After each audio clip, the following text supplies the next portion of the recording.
Nee, papa. Die is een paar vijzen kwijt. Allee, dat zeggen ze toch. Zoe! Zoe! Kom maar roepen! 3 weken geleden werd hij nog op de bank. Toen heeft zijn rekenmachine hem iets duidelijk gemaakt.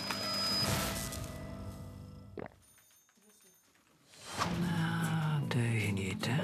Dat zeg je een grote deugeniet, hè? Ik heb ontslag genomen. Ontslag?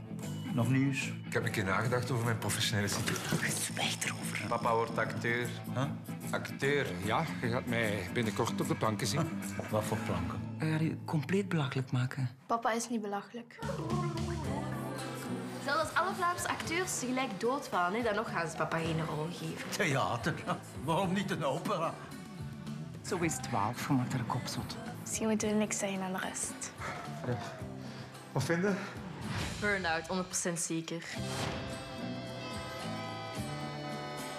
Kan iemand eens hier normaal doen? We moeten nog een beetje schikken. Zeg, proficiat, hè? Heb ik u zien spelen in de nieuwe Star Wars? Of heb ik het gedroomd? Ik heb een rol. Shakespeare, Molière, Tsjechov. Nee, een saucis. Nee, vind je? Een volwaardige vleesvervanger.